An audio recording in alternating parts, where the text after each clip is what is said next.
Hello, Village. Welcome back to Twanna Y'vette Speaks. It is me, Twanna Y'vette, and I am streaming on YouTube only tonight. Sorry, Twitch. Sorry, Facebook. It's all about YouTube tonight. I hope you guys are doing okay. I'm going to be here for a little bit because I have to catch up on all the stories. I have so many stories that I have to catch up on, so I decided to use StreamYard. Fingers crossed that it works right, and fingers crossed and prayers up that the replay is good. I hope so. If it's not, oh my God. Hey, Carol's Coaching Corner. How you doing? Hello, hello. Girl, I'm in here praying over my stream. I'm like, please let this be good.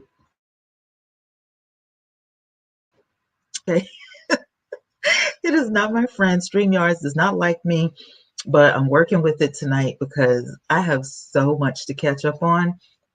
And I'm going to be here for a while. There are so many things that you guys have sent me. I'm never going to get through this stuff if I just keep doing one video at a time. So I was like, let me go live so I can give everybody the 411 on all the hacks. That's right. It's going to be good. Shout out to everybody who's coming in. Don't forget to give me a thumbs up. Hey, Tanja. How you doing, girl? Yes, we are here. We are live. You know what I don't like about StreamYards? It will not let me put up my, what do you call that thing? Your thumbnail? So I feel like I need to go in, I feel like I need to go thumbnail because I don't like it. There are a couple of things I don't like about StreamYards, but it is convenient. I will say that. It's very convenient. But you still have to go into your YouTube studio, to do some things. So I don't mind that at all. I'm going to put up my thumbnail while I'm sitting here. Are you guys enjoying your weekend, though? How has the weekend been? I will say that it has been raining like cats and dogs and all that stuff. All that stuff. Let me see. Who are we going to be talking about? We're going to be talking about Tim Norman. Type that in. We're going to be talking about Tiger Woods. We're going to be talking about who's this guy right here? Eddie Murphy. We're going to be talking about, let's see, Black Hollywood, because we're ending Black History Month. It's almost over. So I'm going to type in Black History and Black actors. We're also going to be talking about Candy Burris and Kenya Moore. Yeah, I know. And then what else do I have pulled up? Barack Obama, he's got a new podcast coming out. So, and then I got the 411 on Dr. Dre. I told y'all I got a lot. I got a lot happening here. And the Rochester police officer, I'm going to be talking about him from blackamerica.web. Y'all are going to be so mad I'm telling you, like I had to just be like, woosah, because I'm telling you, these police officers are still getting away with murder. Like, I'm not even kidding. It is so disgusting how these people can do whatever they want to do to us and get off scot-free. And you would think after, the Black movement, you would think after, all this stuff we're still dealing with, Breonna Taylor and, so forth and so on, you would think, that these people, would learn, like, hey, this is not okay. They're still at it. All right, let me turn on monetization for this. None of this is sponsored tonight, so we're just going to be going for the gold. So I think I got everything. Let me revamp this. Hopefully it saved it.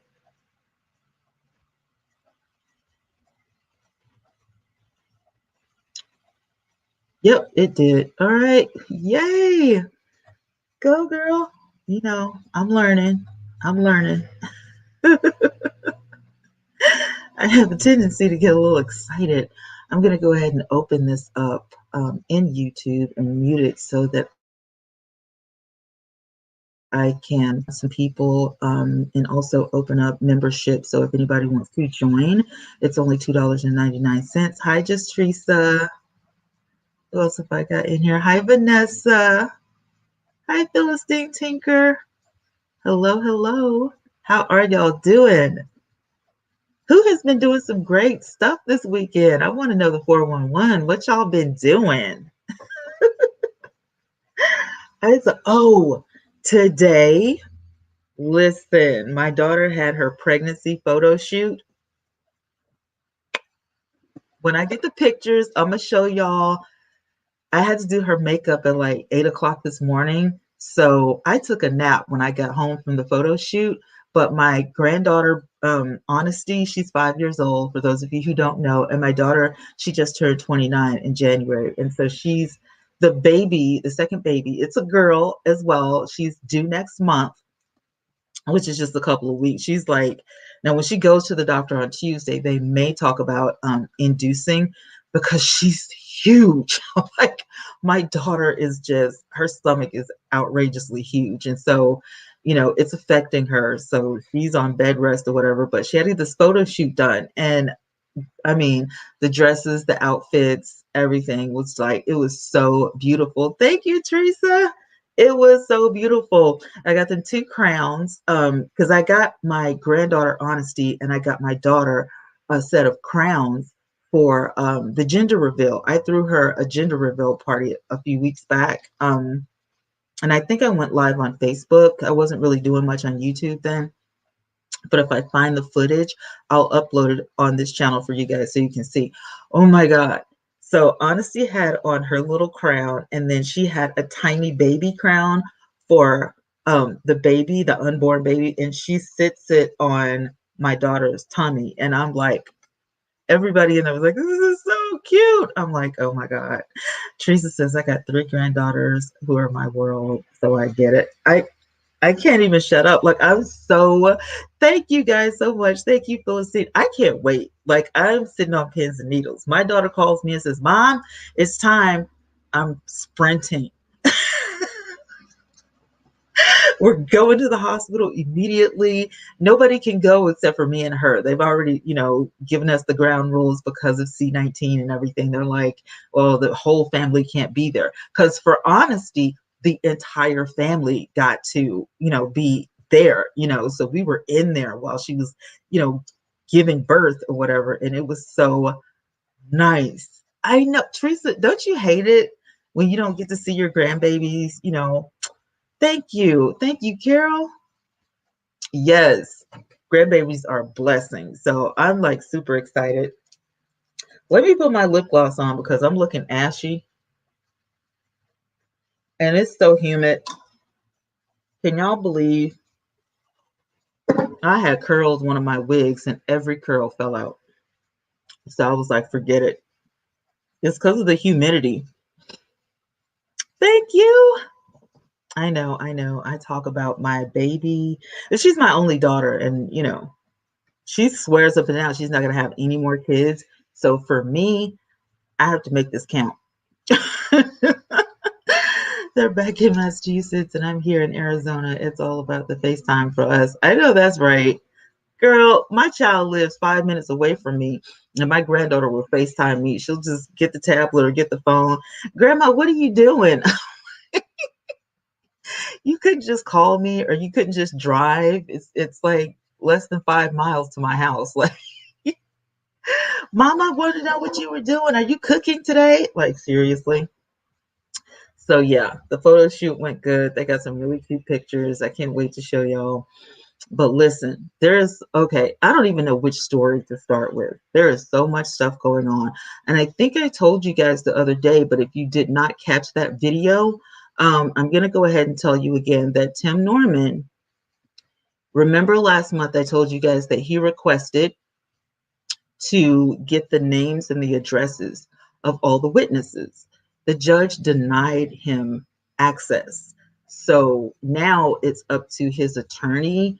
Um, and, the attorneys do have a certain privilege. You know what I'm saying? Like they get to know, who's coming up unless there's a surprise witness or whatever.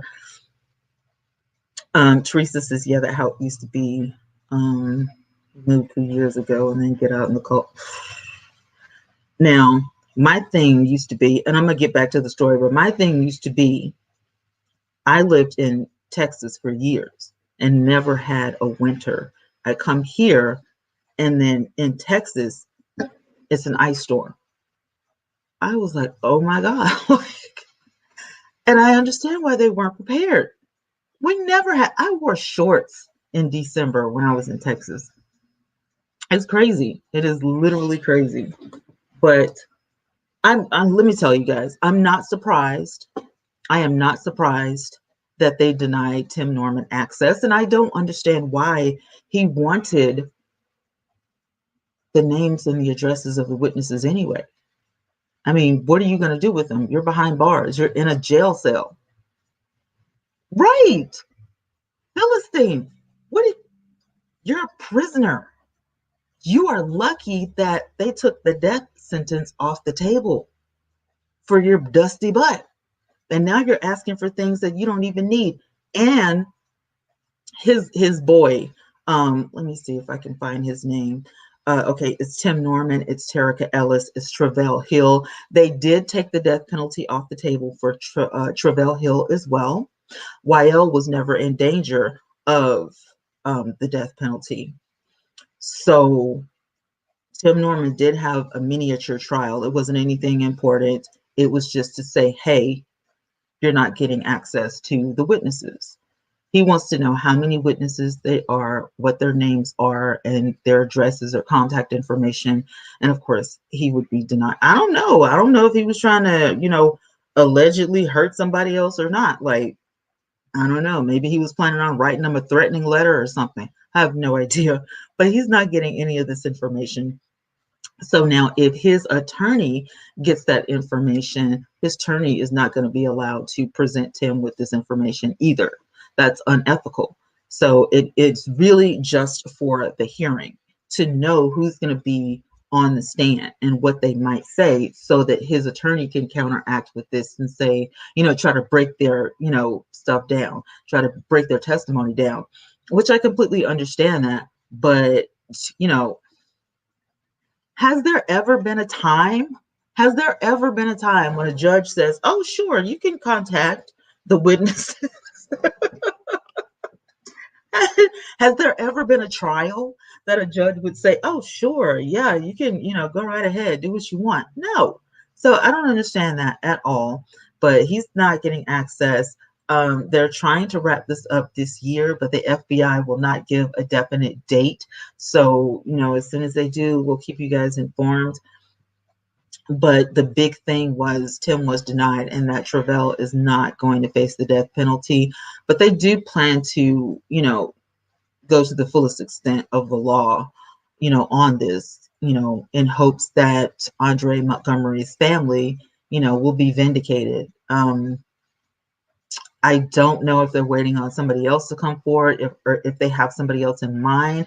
I know last year the FBI was saying that there was somebody, else that they were questioning, but they have not released a statement on, whatever. Now, if they arrest somebody else, we'll definitely have, that information, but they have not arrested anybody else. YL did go to jail again, but it was for a totally different person. Like it wasn't connected to Tim Norman at all. So, but it was similar to the same thing. It was insurance fraud. So I guess he became an insurance man, to just commit insurance fraud. So between the other trials that YL has to face along with Tim Norman, that man might be serving a lot of time in jail because he has multiple charges against him that don't even, associate with the Tim Norman case. Hey, Purple. What's up, girl? Let me see what you guys are talking about. Oh my goodness. Because when they get the names that they try to get out, they usually go and harass the witnesses. Right. or he may have people working, with him that is on the outside. You don't know. You have to protect the right of the witnesses, especially if the witnesses really did see, what happened. Maybe they saw who the shooter was. Maybe they were witness to all of this going down. We don't know. So you need my help. Well, I'm here for you. Tell me what you need, girl? All right, that's my news on Tim Norman. Just hey, it is what it is. Okay, yeah. Email me or text me. Okay, so listen to this, you guys. No charges for Rochester, New York police officers involved with Danielle Prude's death. This right here is what got me heated, okay? So let me get on with the story. Last year, we reported on the death of Daniel Prude after an encounter with police officers in Rochester, New York, right? So at the time, he was associated by the cops. Prude was naked and suffering from a mental health crisis. Okay. So he told officers that he tested positive for COVID-19 and thus had a split hood placed over his head while his face was smashed into the ground. Okay. 9 days later, Prude died from complications of, I can't say this word, asphyxia. Y'all know what I'm trying to say. I don't know why I can't ever say that. Asphyxiation. You know what I'm talking about? In the setting of physical restraint when the police officers put the bag over his head. Okay. As well as excited delirium, the medical examiner ruled the death a homicide. Okay. Now, to make matters worse, police chief LaRon Stingray tried and told Mayor Lovely Warren that Prude died of an overdose, which later on, of course, they found out that wasn't true. So today, according to AP, a grand jury has decided that there will be no charges levitated against the officers involved after the Attorney General, Lolita, a Black woman, presented a case for their indictment. And this statement was said, I know that the Prude family, the Rochester community, and communities across the country will rightfully be disappointed by this outcome. And this statement was by James, who traveled to Rochester to announce the grand jury's decision at a church near where Prude was fatally injured. So she went on to say, one recognizes the influences of race from the slave codes to Jim Crow to lynching to the war on crime to the over incarceration of people of color, Eric Garner, Tamir Rice, Breonna Taylor, George Floyd, and now Daniel Prude. 7 police officers were suspended with pay behind Prude's death, but none will face consequences.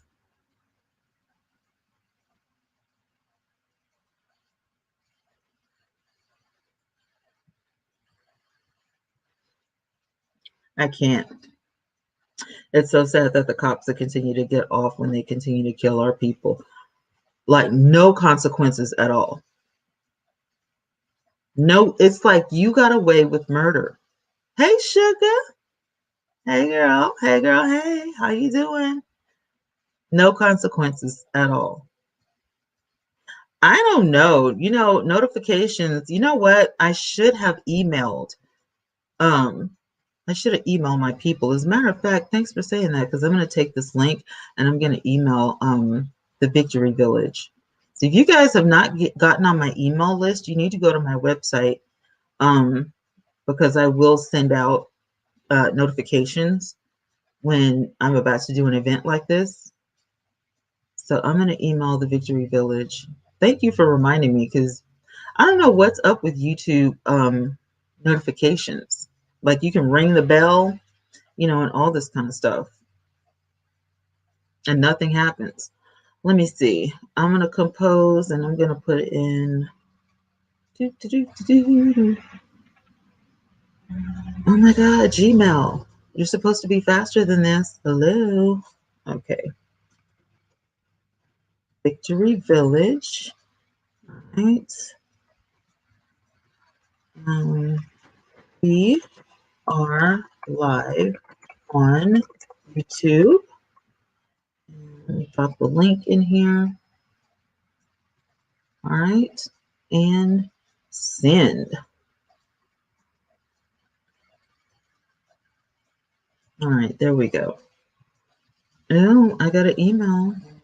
Sugar sent me an email.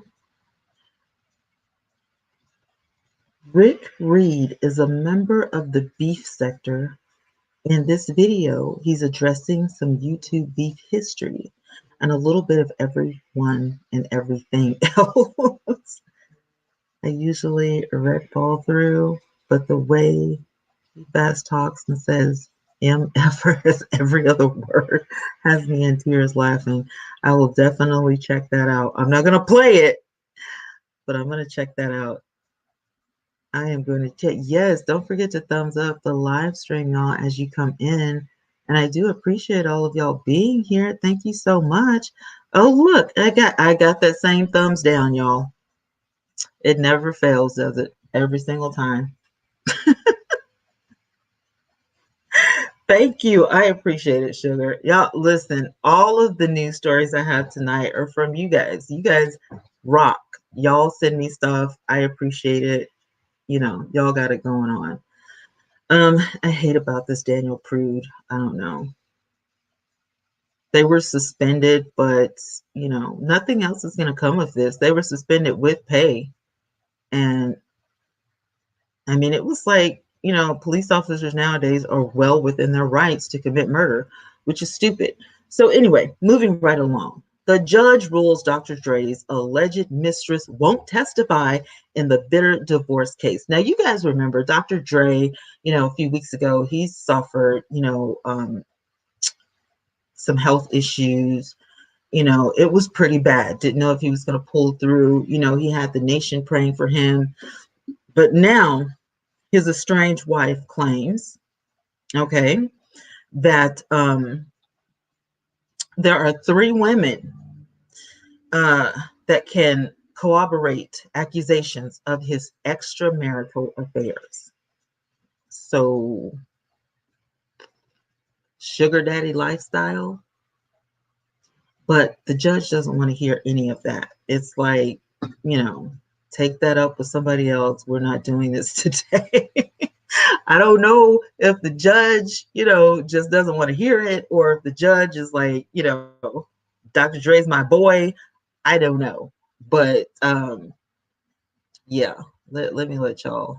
I'm going to add this to the stream so you guys can see.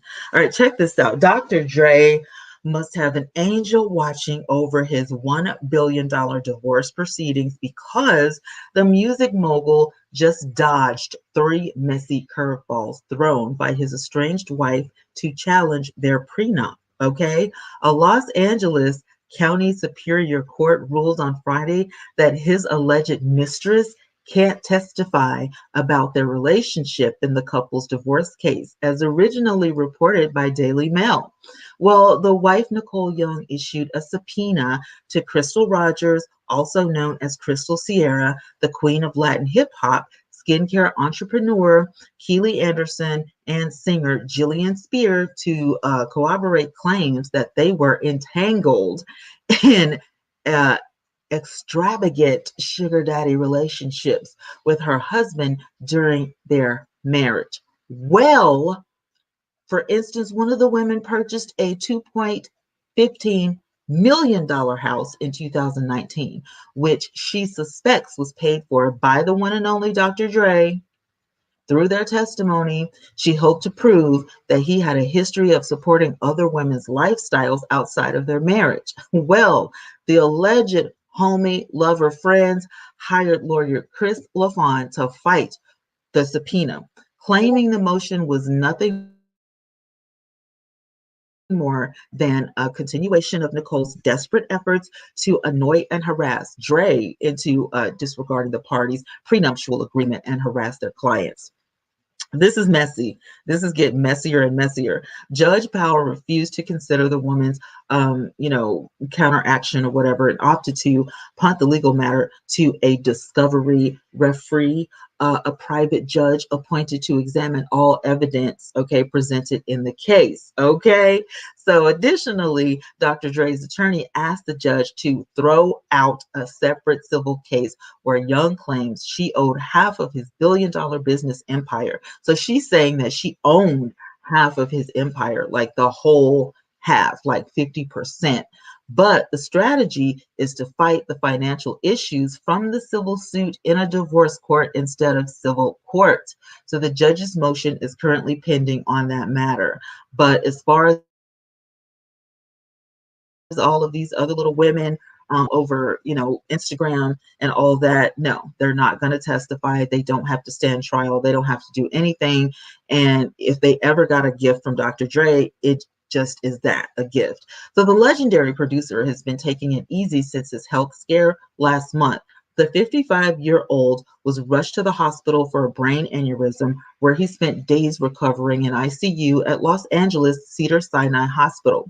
So weeks after the Beats by Dre mogul was spotted in better spirits when the mother of Amaron's children, April Jones, where the two spent time in an expensive restaurant on a romantic date. Perhaps she's redirecting the blood pressure to other parts of his body parts for therapy, so they say. Anyway, y'all can head on over to Instagram and check out all of the foolishness, because these people seem to just really have it going on. When it comes down to the messy factor of it all, these folks right here, they take the cake. I've never seen anything, heard anything so messy as this in my life when it comes to a divorce. Why don't you just sign the divorce papers? Hey, Miss Newton. Hey, Julia. Why don't they just file the divorce papers? Just get it over with. Okay, it's not like, here, my thing on the matter is, this is just my little commentary. You're not going to be broke. Okay, you're going to get a settlement. Okay. So what's the problem? Your children are almost grown, if not grown already, out of the house. The man is 55 years old. Okay. He's still making money off of his empire. It's not like you're going to be broke. Okay. He already signed off on the paperwork to give you alimony, for God's sake. What else do you want? Girl, if you don't divorce papers and walk away with your millions, okay, you got a home out of it, okay, and let Dr. Dre be the cheater that he is. Because it seems to me like these other women don't care. That's my 2 cents. It seems like Dr. Dre has people that don't care, okay? And everybody knew Dr. Dre was married. So these women are just like, I'm just in it to get what I want, okay? Just let me get my house, let me get my car. You know what I'm saying? Listen, I wouldn't be dealing with all this. Listen, I need my maiden name back and I need my money and I'm out. But whatever. She said, I have no clue what's going on. We're talking about Dr. Dre and his divorce and his, women that are coming forward saying, yeah, he was with me. He was with me. And, hey, Jordan, nobody cares, Dr. Dre. Wife is being kind of greedy, but whatever. If I want out of the relationship, I'm gone. In other news, you guys, an unexpected pair, Barack Obama and Bruce Springsteen, have launched a podcast together. Okay? The Boss and the Boss. Former President Barack Obama and Bruce Springsteen team up for the latest podcast, Renegades, Born in the USA, on Spotify. So this happened on the 22nd, you guys. Obama has become a blossoming content creator following his presidency after launching his own production company. Yay, Barack! Higher Ground. With his wife, Michelle, of course, His latest project is the podcast featuring an unexpected friend and rock star, Bruce Springsteen. From the outside looking in, Obama is a lawyer and a politician from Hawaii, and Springsteen, a rock star from New Jersey, may appear to be an unlikely pair, but Barack Obama assures the people that they have more in common than you think. I am really impressed. Barack is always doing something. He is always doing something. Like, I like this man. And Bruce Springsteen, don't tell me y'all didn't listen to Bruce Springsteen back in the day. Don't even try it, because you know who the boss is. Don't even try it. I like Barack's initiative and the fact that he launched an actual company. Like, he's got some real money. Like, his money is not fake like Trump. He has some money. Okay? He's got money.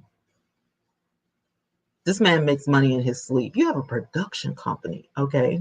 That's boss, all right?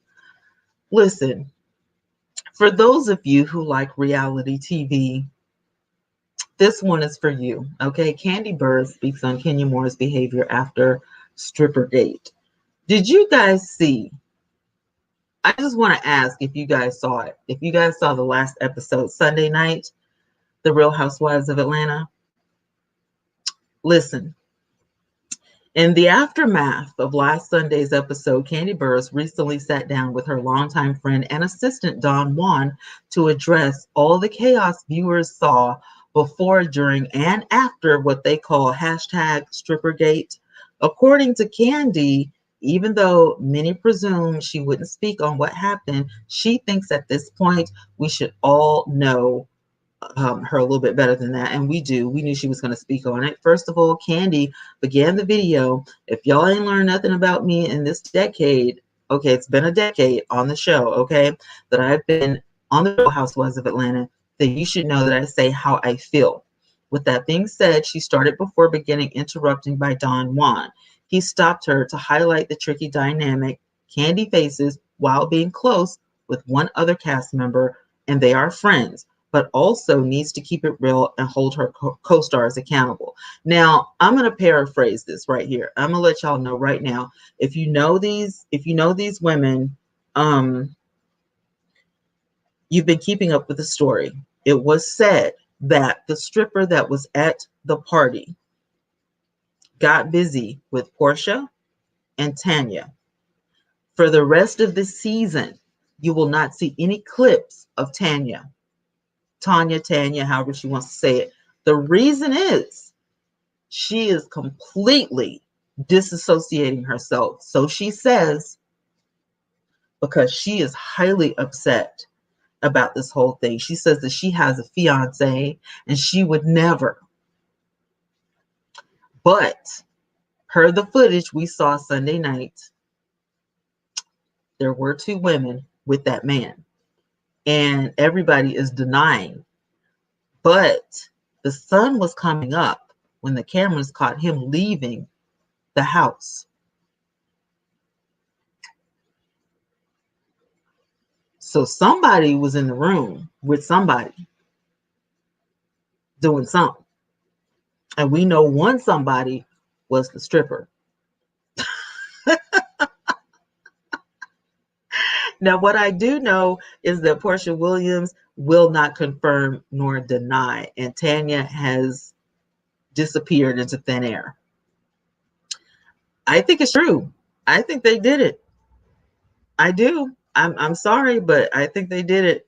I think that, listen, they got busy and they thought that because Kandi asked the show to cut the cameras, and they covered cameras. But here's the thing, the volume, the sound was still on. So even though you covered up the cameras, they could still hear you. And the cameramen left the house, but they didn't stop shooting. They were outside the house. So they got all of the, shadows and everything that was going on. They got enough evidence. So we're going to be finding out soon enough who it was, Dun dun dun dun, stripper gate. Barack and Shell ain't got nothing but time, money, and opportunities. I agree. Barack apologizes for the typo, especially with this being Black History and everything. Listen, that is the couple to that couple goals. Okay, that's all I can say is couple goals. So anyway, Candy agrees with this. She hired the stripper Bolo to come out, and one thing led to another, and we know folk, were gonna be, oh my God, falling all over, this guy or whatever. But nobody thought that they would go this far. So that's that on that. Hey, Sharon. Yes, girl. They getting raunchy on Real Housewives of Atlanta. So check this out. My Tiger Woods fans, here's an update on Tiger Woods for you guys. He suffers compound fractures to his leg in a terrible car accident. We don't know if this is going to affect his game. I don't know. Tiger Woods got lucky, all things considered. If you saw the car, oh my God, it was just like a ball of metal. It was horrible. Listen, just when it seemed like Tiger Woods had finally excelled the dark clouds out of his life and begun anew yesterday, the legendary golf champion suffered a life-altering setback when he got into a car accident in Los Angeles. Yesterday, which would have been February the 23rd, Tiger Woods was injured in a one-car accident in Los Angeles that caused his car to flip over a few times and required the jaws of life to extract him from the car wreck. Luckily for Tiger and millions of his fans, he only suffered bodily injuries that were not critical, but could prove to be a career-threatening thing, as he suffered a compound of fractures in his leg that required hours of surgery on his right leg and ankle. So Deadline is reporting that Tiger's car accident led to communicative open fractures affecting both the upper and lower portions of the tibula and fibula. So keep him in your prayers, you guys, because he's going through some stuff. He's going through some stuff. After the surgery, Tiger Woods was awake and responsive after the surgery was complete and is currently recovering at Harbor UCLA Medical Center. So yeah, keep Tiger in your prayers, you guys. That is scary. That is absolutely scary. I'm not even kidding. Like, when I saw the car, I was like, no way. There's no way. What are you saying? Hey, sugar. So yes, he did. He brushed. I mean, by the skin of his teeth. I couldn't see a human being in the rubble that used to be his car, but he was in there. Crazy. Listen, you guys, okay. I was not on Instagram when this happened, y'all, but K Michelle was on Instagram the other day, and I don't know any other way to say this except for to just say it. K Michelle addresses her butt falling out of place on Instagram Live. So she was on Instagram Live playing around, dancing around. And I thought that she had like one of those fake butt lifts that you get from Walmart or Kmart or something. Well, here's the tea. This is what she says. K Michelle has been on a years long journey to remove the implants that she used to lift and plump up her behind. The stuff that, whatever the doctor used, it was making her sick. I don't know if it was illegal or if she actually had a real doctor do it, but whatever was happening, it was making her sick. And in an effort to discourage other women for participating in the same types of procedures, she shared the journey with her fans and followers. As far back as 2018, K Michelle began the process of removing her stuff, which she nicknamed Betsy. Initially, she shared that the implants were just a trend fueled by her own insecurity. Later, in a sit-down interview with Dr. Oz, which I did see, they discussed the regret that she felt getting her injections after her health began to decline. Now, there is a difference between the implants and the injections. And we know injections are very, very dangerous because you don't know what's in, that thing. You don't know, especially if you don't go to a real doctor. But the implants kind of look like breast implants, but they're like shaped a little bit different, with a little more, a thicker mesh type of material. That is not supposed to leak. So I'm not sure if K. Michelle had both of these procedures or if she just had the stuff injected. So anyway, it was making her sick. It's been a journey, and it's, complicated and commendable also that Kay Michelle has been so open about and sharing her journey, but still her candor has not been able to keep her from facing the wrath of social media. So recently, which was like the night before last, Kay Michelle appeared on Instagram Live dancing to Cardi B's Up, in a faja, which is some shapewear, kind of like the Spanx or whatever. And she had on the shapewear bra and some biker shorts, right? So as she hit a move, you could clearly see a part of her behind fall from the top of her shorts to the bottom. And just in case you didn't see that, yeah.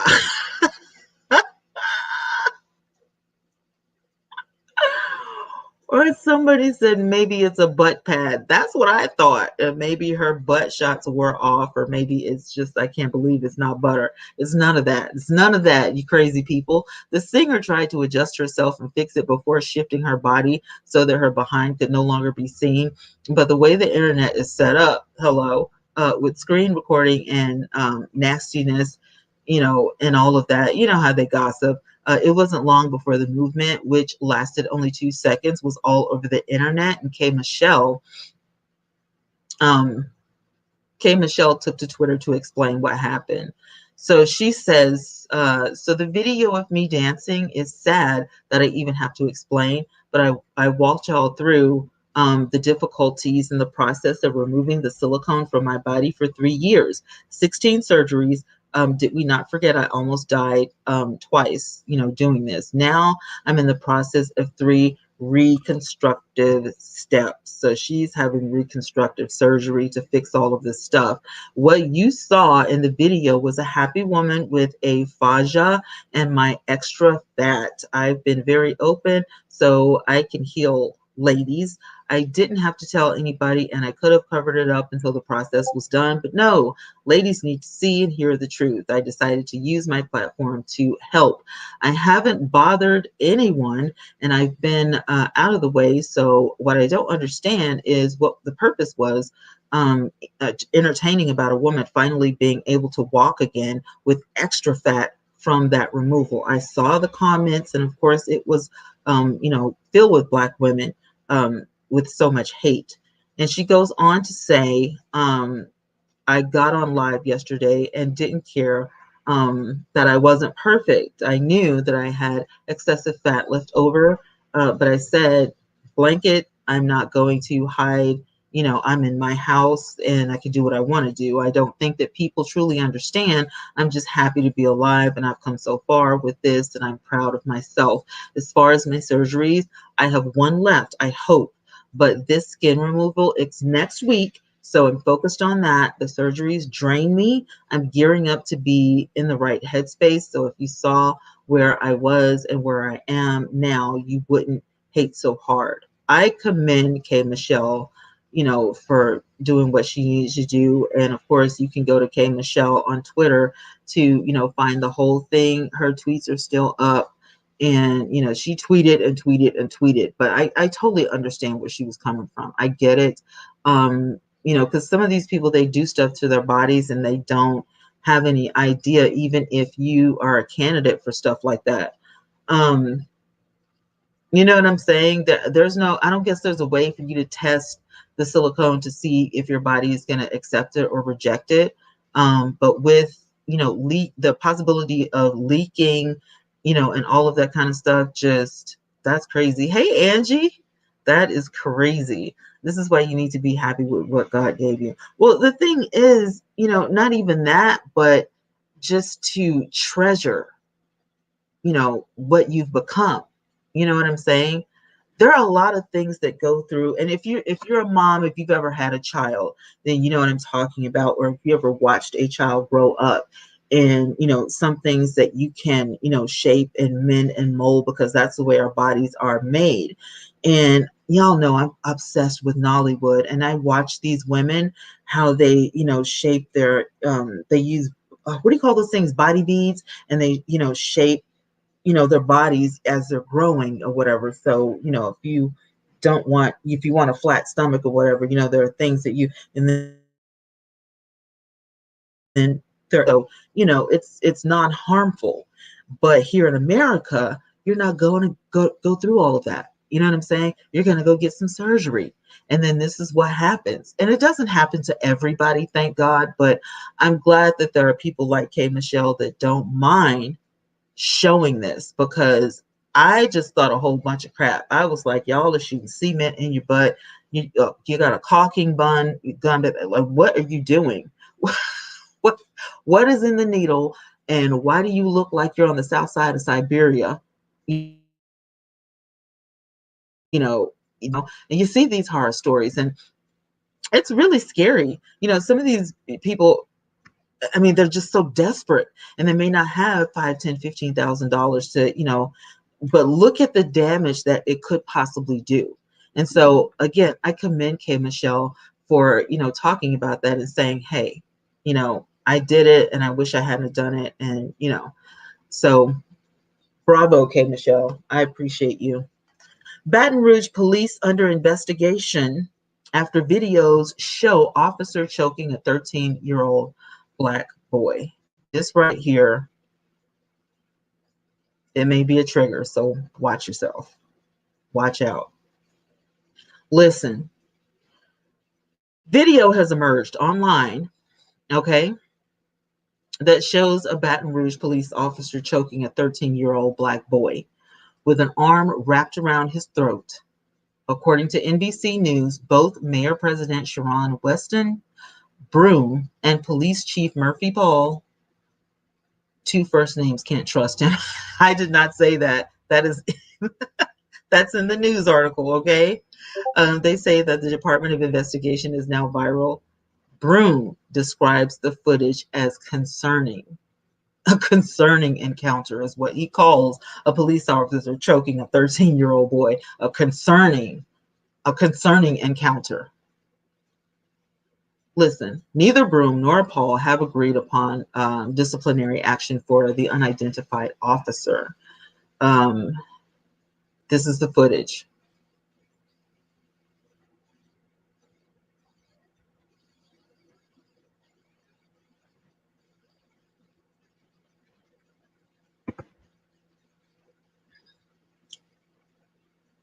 All right, Google, make it happen.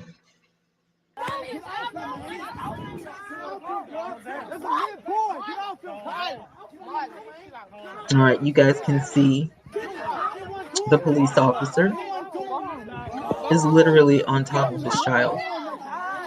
You see that his arm is around the child's neck. He lets the child up, and it looked like he was going for handcuffs. A 13-year-old child. Sunday, police were called because of a disturbance that was quelled without incident. An hour later, they were called again to that same scene where two boys were arrested. One of those boys, the 13-year-old in question, was seen being violently choked in the viral video that you just saw above. The report states that one of the boys, we assume this one, was charged with the battery of an officer. And the other was allowed to leave with his parents. So at this point, we don't know exactly what happened prior to the cameras rolling, but whatever the case, cops cannot be allowed to handle young children in this manner, okay? If you can't control him without choking the life out of him, then you need to find a new job, sir. You need a new job. This is not for you. Here's what family attorney Ron Hale had to say about the incident. Quote, I appreciate the swift response from Mayor Broome and the promises made by Chief Paul Haley. He said in a statement, according to the advocate, however, too many times in our community, we see obvious police misconduct go unchecked and unpunished. No unnamed child should be choked. No unarmed child should be choked. No child, period, should be choked and manhandled by a police officer, period. According to an article published in The Advocate last year, chokeholds were banned in the Baton Rouge Police Department under a 2017 law set forth by the Mayor's Advisory Council on Law Enforcement and Community Service and Protection. Now, let's see if they hold this officer responsible for using a banned maneuver on a child. This article was originally posted by gossip.com, so we do give credit to everybody that worked on this article. Thank you.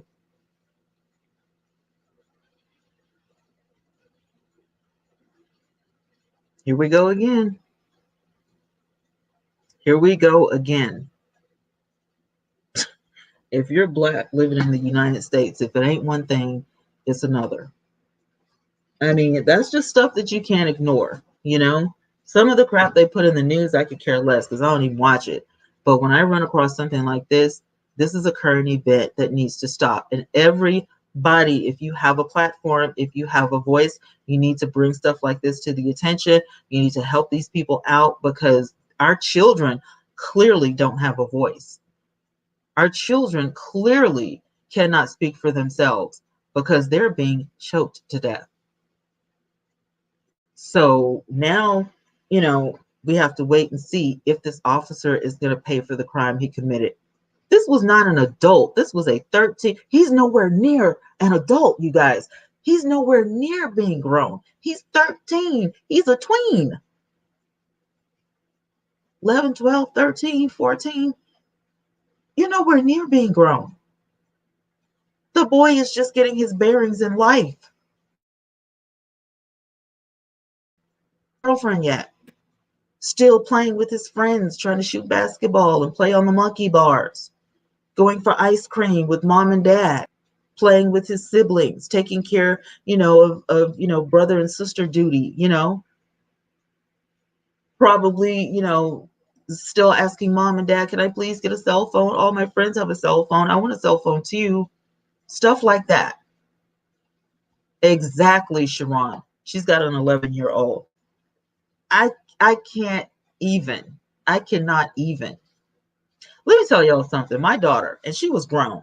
She was grown. Her ex-husband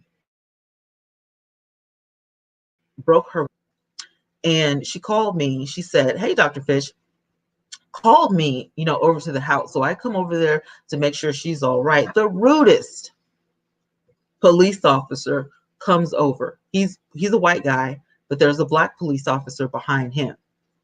The Black police officer, she's not allowed to say anything. I guess she's a rookie.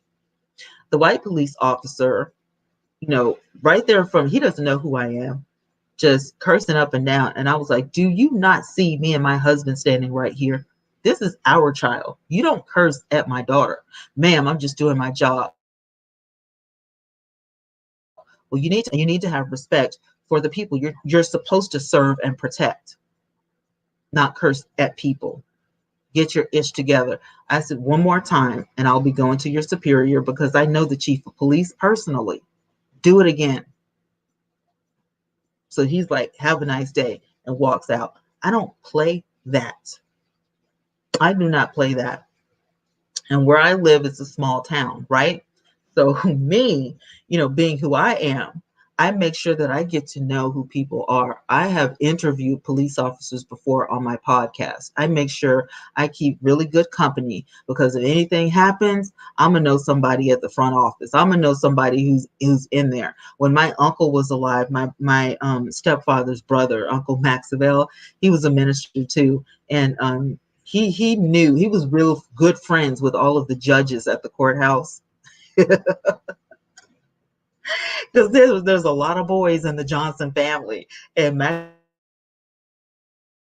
Maxwell Johnson knew everybody. So you weren't good. You're not going to play that game with this family. You know what I'm saying? I don't care if you don't want to schmooze and hog, rub shoulders and elbows with some folks, but if you are Black and you live in the South or anywhere where police brutality might be happening, then it really pays to know some people in power as well. Because if you're just a 13-year-old boy on the street, just like this little boy, you don't have a voice. He didn't have anybody to speak up for him. People are around shouting, get off of him. Don't do him like that. He's a boy. He's a child. He's not an adult. What could he possibly have done to make you use a method that has been outlawed? Did you forget it wasn't in your handbook? That's what it was. He didn't have the police handbook, so he totally didn't know about the chokehold. Right. All right, you guys. Oh dear, dear, dear, dear, dear. There's so many other stories, and oh God, you guys just don't even know. But check this out. Um, I did not know this. This is the lighter side of the news. Eddie Murphy details his iconic basketball match against Prince. First of all, I can't see Prince playing basketball at all. But listen, they're on the set of Coming to America Part 2, right? And Eddie Murphy talked about, this stuff. He says, as we're getting closer to the release of the highly anticipated Coming to America, Eddie Murphy stops by The Tonight Show starring Jimmy Fallon to not only promote the film, but of course share memories and laughs. So being a star of decades, Eddie Murphy has stories for days. So it's only right that Jimmy asked him to give more details on the unforgettable moments that he shared with his fellow icons over the years. So Eddie Murphy talks about meeting legends like Richard Pryor, throughout his career, of course, comedians meeting comedians, Rodney Dangerfield, and all these kind of people. He met the late Muhammad Ali. Murphy and Fallon both share smiles over the notorious moment from his interview with Ed Bradley in 1996 as well. And they do have some footage on here. I'll put it in the description box if you guys want to look at it later. Eddie Murphy shares that he always admired that Ali was able to still enjoy life despite his diagnosis. As we know, to get through the pain, we must find joy. So in the next story, Murphy shares details of being challenged by Prince to a basketball game with his brother, Charlie Murphy, two amazing entertainers gone way too soon. I oftentimes forget that Charlie Murphy passed away because it was so quick. And the funny thing is, because this happens with actors and actresses all the time, Charlie Murphy still had a television show going. And that's how I kept forgetting, because he passed away, but there was still footage. You know what I'm saying? The season was still going for his television show. And I was like, this is just so weird, it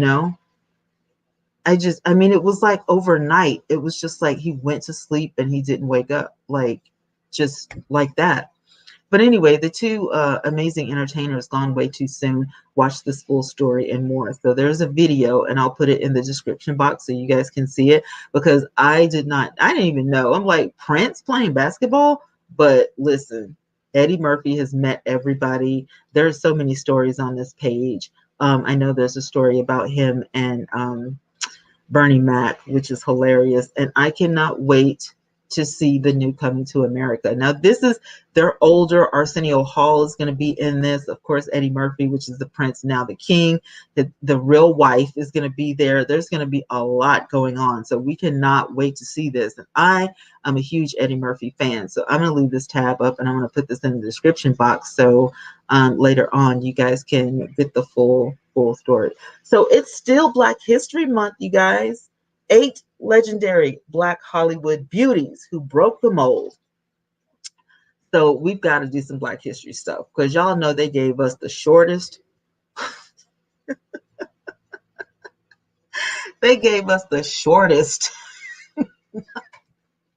on the calendar. That's all we got. We just got February, But, if you're a chocolate person like myself, it's every day. But, I'm just going to call some. I'm not going to read the whole thing. I'm just going to call some names out for you guys. Do you remember Diane Carroll, Dorothy Dandridge, Lena Horne, These are people that I grew up watching. Um, and they were just so beautiful back, this all started when black and white television hadn't even turned color yet. And Diane Carroll, we remember her from like Dynasty and stuff. And even before then, she had, television shows, and she was just gorgeous in the way she used to dress and carry herself. You hardly see that anymore nowadays. Lena Horne, she had stage presence. You know what I mean? Like I wouldn't buy a Lena Horne, album, but to look at her and to see her work the crowd on the stage was just everything. And remember, Red Fox was always like, when he was Samson and Son. Am I saying it right? It is Sanford and Son. Sanford and Son. And he was obsessed with Lena Horne. And then they actually got Lena Horne to come on the show. And of course, Red Fox had one of his famous heart attacks. But stuff like that is great. Okay. They were all pioneers who fought too close to, to income gap between the black and white actors and demanded more respecting roles for black actors in major motion pictures, which you see now today with all of the people that we have, coming before us. It is sad to say, though, that our black actors still make a lot less money than our counterparts. The same thing with women and men. Men are always going to make more money than the women, regardless of what, movie or show. It's not fair, but it is what it is. While the white actresses and the white people were able to go through the front door, yes, Diane Carroll and Lena Horne and, the late, great Cicely Tyson all had to walk through the back door so they could get on stage and do their thing and show out and sing and dance and, do it all. And then when they got off the stage, they would have to walk through the, quarters of the workers and go right back out the same way. Couldn't go in the front door, couldn't use the bathroom with them, couldn't drink out of the same water fountain, but they were able to get on the stage eloquently, and do their thing for the same people that they couldn't even use the same door with. Pearl Bailey. We remember Pearl Bailey. She was beautiful. And you know what? I've never seen this picture of Pearl Bailey, but this is when the press and curl, ladies and gentlemen. This is when the press and curl was everything. Okay. Press that hair up, put you some hair rollers in the morning, you take it out, you got a good press and curl, and you go on. And these people had good hair. I'm just letting you know. I remember stuff like this when my grandmother, because y'all remember now, I'm 49 years old. So when my grandmother used to dress like this, it was really, it was really good. It was so pretty that how they used to do their hair and, not a whole lot of makeup, but you had to have those lashes done, those eyelashes, that eyeliner. You had to get that lipstick popping. But the way that they dressed, I would die to get vintage clothing like this. I mean, their costumes and everything were so beautiful back then. Josephine Baker. You got to pay homage to Josephine Baker. She was everything. I remember watching the Josephine Baker story over and over and over when I was younger because her story was just absolutely fascinating. I had no idea she adopted all those kids, and she was the tiniest person. Josephine Baker was so little, like not just skinny, but she was like a little woman. Look at the outfit. Look at that. Could you imagine? Oh, my God. Of course, Diane Carroll, beautiful, lovely woman, elegant. She's been on so many shows. The first time I actually knew who she was on A Different World. And she was playing, who was she? She was Whitley's mom. But before that, of course, she was on Dynasty and all of that stuff. And then I started to research her because I thought she was so beautiful. But this woman is like knockdown, drag out, gorgeous. I mean, just elegant. The way she, presented herself was just beautiful. Dorothy Dandridge. This picture right here is iconic. I love the Dorothy Dandridge story. Everything that this woman did, I probably have seen. Okay. I even had her hairstyle for a hot minute. Don't judge me. But the woman was fierce. She was bad. She had it going on. She could dance her butt off. And her and Sidney Poitier together. Oh my God, stunning, absolutely stunning. And then here you go with Miss Lena Horne. This woman right here, everything. She's everything. I love Lena Horne. I thought she was so pretty. I thought that, she wore the best wigs. I mean, she had the best style of clothes. She kind of looked like a first lady to me. I think that's what it is. She had like a Jackie O style. She looked like, a first lady to me. She was just like so pretty. And you guys remember Eartha Kitt? That is the real Eartha Kitt from back in the day. She was a wild one. Look at the eyebrows though. Is there anybody out there that can get my brows to do that? If you can, will you email me? Because I need to know how you do that. This woman was breathtaking. Look at that. The hair, the makeup, the clothes, and she was a spitfire. And she was a tiny woman as well. Did you guys know that? She was so itty bitty, so beautiful. Now, Nichelle Nichols, we all know her from Star Trek. Um, Her story was so tragic. Because when I read about her, she was the, I don't know if she, let me read this. The Hollywood beauty best known for her portrayal as Lieutenant Natalia Aru in Star Trek: The Original Series. That I'm looking for the part where they wouldn't help her save her house because she was penniless, attempted to leave the show in order to pursue a career on Broadway. She was reportedly received by the late Dr. Martin Luther King Jr. to stick it out so that Black women and children could remain inspired. Oh, well, that's nice. But there was a story on her um, about how she just ran out of money, I guess. I'm not sure, what it was. But back then, I know that they weren't getting paid, what actors get paid now. But I thought that that was just ridiculous. And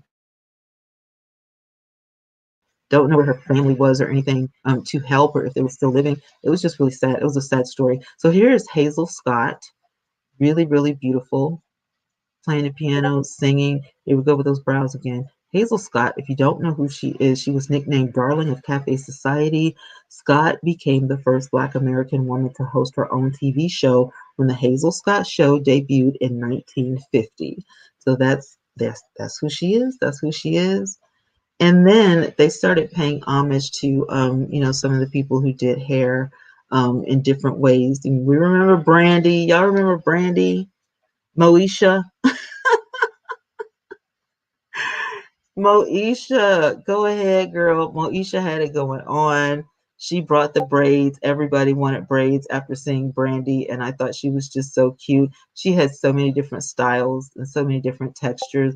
And she's a cute little lady now.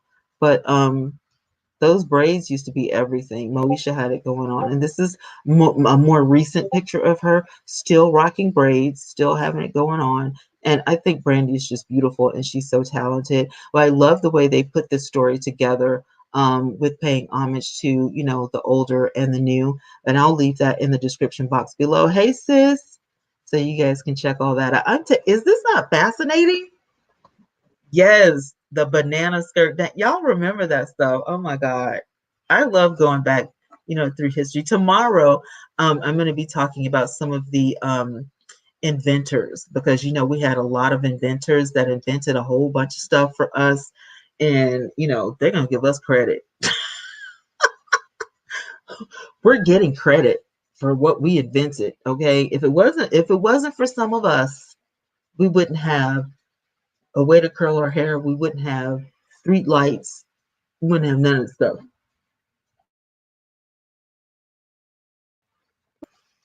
And we're going to take Black History Month out, with a bang. So let me see.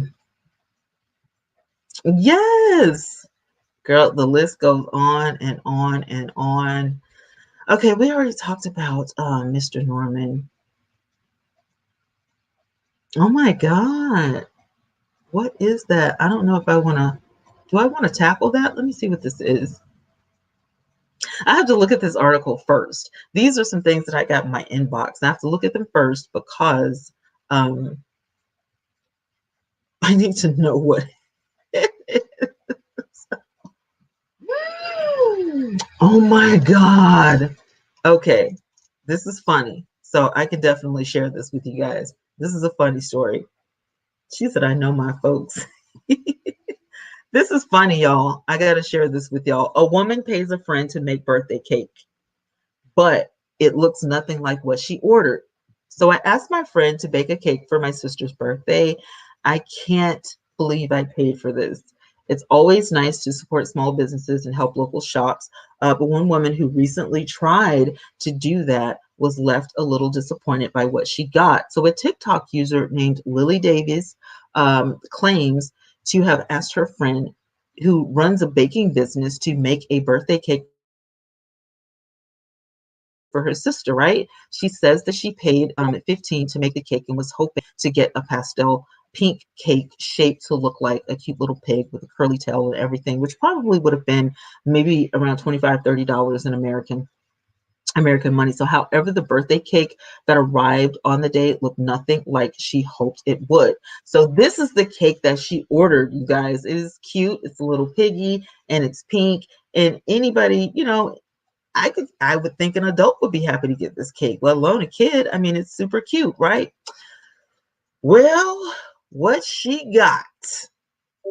2 chocolate bars were stuck either side of the cake as arms. Lily said, I asked my friend to bake a cake for my sister's birthday, and I can't believe I paid for this. Her video quickly went viral for more than 1 million views and over 143 likes because this is the cake she got.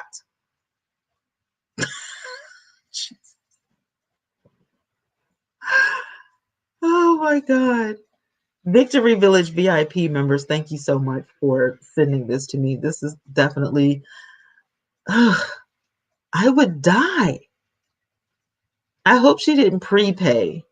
Did you prepay for this? Oh, that's horrible. Oh my God. No, no.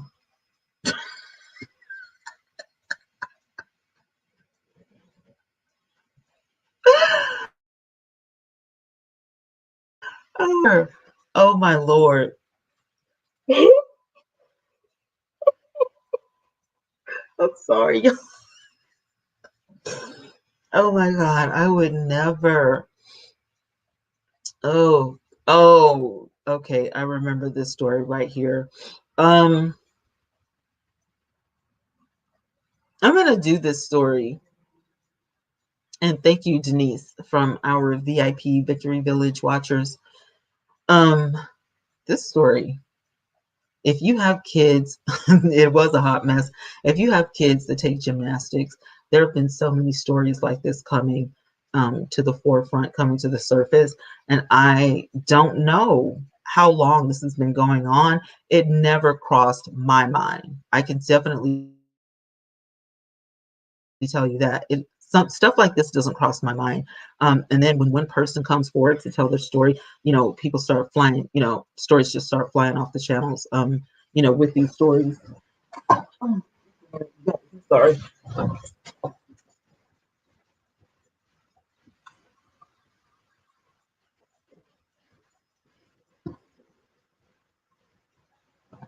All right, let's get on with this. Former U.S. gymnastics coach admits uh, sex crimes, but soon after he commits suicide, ladies and gentlemen, just hours after the sex crime charges were announced. So he won't be paying for his crimes. He took the coward's way out. This is in Eden County, Michigan. NBC News, thank you for this. Officers found the body of a former United States gymnast coach who has ties to disgraced colored Larry Nassar hours after he was criminally charged in Michigan. Okay, the coach, John, I think it is Gettert, committed suicide and was found in Grand Ledge, Michigan, according to Kelly Rossman McKinney, a spokeswoman for Michigan Attorney General Dana Nessel. The lawyer who represented Gettert could not be immediately reached for comment, but Gettert had agreed to surrender at the sheriff's office on Thursday before 2:15 p.m. The arraignment was going to happen and everything, but he never showed up. Okay. He was charged with 20 counts of human trafficking and forced labor resulting in injury, 1 count of racketeering, 2 counts of criminal sexual conduct, and 1 count of lying to police, according to a Michigan state criminal complaint filed in Eaton County. In the 2 criminal sexual conduct counts, Getter, which was 63 years old, is accused of sexual penetration of a girl under 16 years of age in January 2012. This was reported by NBC News reports. The victim or victims, which is plural, suffer from disordered eating, indulging in bulimia and anorexia, suicide attempts and self-harm, excessive physical conditioning, repeatedly being forced to perform even when injured, extreme emotional abuse and physical abuse, including sexual assault. Many of these victims still carry these scars from their behavior for this day, Nessel said. The former coach had led to the U.S. women's gymnastic team at the 2012 Olympic Games in London. The 2012 women's gymnastics squad was led by the Fierce Five of Gabby Douglas, Jordan Weber, Ali Raceman, Kayla Ross, and Michaela Maroney, who won gold for the team all around. So Douglas won gold for the individual all around, while Maroney scored silver in the vault, and Rosman did bronze on the balance beam and gold for the floor exercise. Help is out there. If you or someone you know is at risk of suicide, click here or call 1-800-273-8255. And I will leave this information in my description box for anyone who may need this. All right, let me check. Let me check to see if I skipped anything, you guys. Oh, my Lord. There's so many. It's so many. Let me see. Oh, we did do Tiger Woods. We talked about Trick Daddy. Okay. VIP, thank you guys once again for delivering this story. This is from Newsbreak. A Phoenix family discovers 5,000 fentanyl pills inside daughter's thrift store toy. A family in Arizona bought a toy worth far more than what they paid for when they discovered more than 5,000 pills believed to be fentanyl inside the doll. Phoenix police in Saturday, the child parents bought a glowworm from a thrift store in El Mirage, Arizona. The parents were cleaning the toy when they found a sandwich bag filled with the drugs, according to police.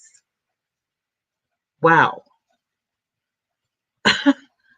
I was looking for a picture of the toy. Let's see. It may be on the, yeah, it's on the next page. Okay. There we go. I mean, I don't know. Police say the family immediately reported their discovery and handled the drugs over the authorities. But fentanyl is a synthetic opioid, often mixed with other illicit drugs like heroin or cocaine, that causes, I don't know, euphoric-like effects, according to the Centers for Disease Control and Prevention. Overdose synthetic opioid increased over 16% from 2018 to 2019, according to the CDC. Law enforcement officials used the incident as a reminder for parents to inspect all opened and used toys. It was the first time illicit drugs were found stuffed inside a child's toy. So in 2015, a New Jersey mom bought a $500 handmade mermaid doll filled with cocaine from Etsy. Jesus. Etsy? Listen, investigators later determined that the Etsy shop based in Alabama, you would be based where I live, used more baby dolls as a front for smuggling drugs. Unbelievable. You would be from where I live. And everybody in Alabama is not like this, okay? We don't do stuff like this. But just beware when you're shopping on Etsy, getting toys, there may be some stuff. Jesus, what is wrong with you people? Are you kidding me? That's crazy. And you're smuggling stuff. You're smuggling stuff. We already captured that. You're smuggling this stuff in toys. We've already done that. Okay, I think we're caught up. We talked about the Gorilla Glue Girl. I did Kanye West, and then they're getting they're getting a divorce. And I'm not sure if I covered this or not yet, but I'm just gonna skim over it. It was sent to me by one of our VIP members of the Victory Village. Mom arrested for leaving kids to go to work raises more than $113,000 in GoFundMe donations. So, an Ohio woman who was arrested for leaving crew of her 3 children alone in a motel room while we went to work at a pizza shop has raised more than $113,000 thanks to GoFundMe raiser, a fundraiser set up by her mother. Shania Bell, 24, was charged with child endangerment for leaving her 10-year-old and 2-year-old daughters in the room so that she could complete her shift on February 11th and faces up to 6 months in jail and a fine of up to $1,000. So let's see what the full story has to say. This is the girl here. She just wanted to go to work. She didn't have a babysitter. So her GoFundMe has raised her, plenty of money. Belle was simply trying to provide for her children. She was due to be back to work at 10 p.m. The best I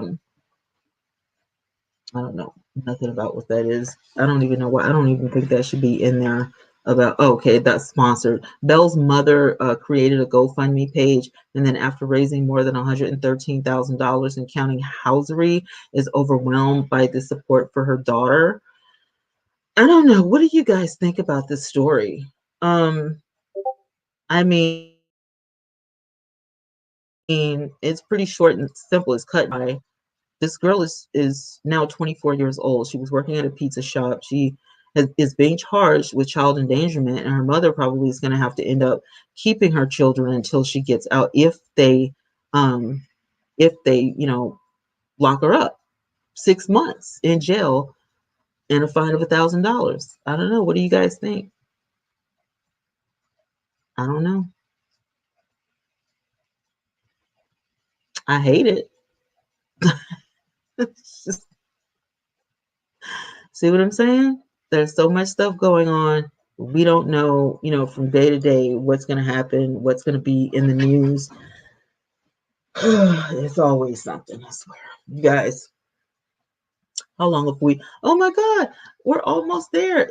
We've been on for an hour and 22 minutes. I did pretty good. Yay. We got the news articles out. We got the stories out. We've already talked about the Gorilla Glue Girl. Okay, so we're caught up. We are caught up, you guys, on our news inquiries, our news stories. We are caught up. Now hold on just a minute. I didn't do the Frosted Flake story, so we're almost caught up. And I still have time. So we're going to talk about it.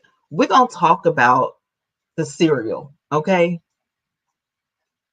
The feds seized $2.82 million worth of frosted cocaine corn flakes. Yes, you heard me right. Yes, $2.82 million worth of frosted cocaine corn flakes. This is reported by The Hill, featured on newsbreak.com. Okay, see the picture? Cornflakes, drugs. Cornflakes, drugs. This is what it looks like. Chicago field operations. Federal agents seized $2.82 million worth of cocaine-coated cornflakes. U.S. Customs and Border Protection, the CBP, said in a news related on Friday. CBP officers in Cincinnati intercepted a large shipment of cereal that was headed to a private residence in Hong Kong from South America. Officers opened the box and saw cereal with a white powder with flakes coated in a grayish substance. They tested the flakes and the substance and they found that it was cocaine. The shipment had 44 pounds of cocaine, coated cornflakes. The agency said nothing that is street value could be upwards of $2.82 million. Cincinnati Port Director Richard Gillespie said in a statement that the men and women at the Port of Cincinnati are committed to stopping the flow of dangerous drugs, and they continue to use their training, intuition, and strategic skills to prevent these kinds of illegitimates from reaching the public. Unbelievable, you guys. Are you kidding me? What is wrong with people nowadays? Why can't you just go get a job? What is it? Why can't you just go get a job? It's ridiculous. Are you kidding me? Go to work. Go get a job. Start a YouTube channel or something. Do something, but don't do this. Do anything but this. Oh, Lord. I don't know, guys.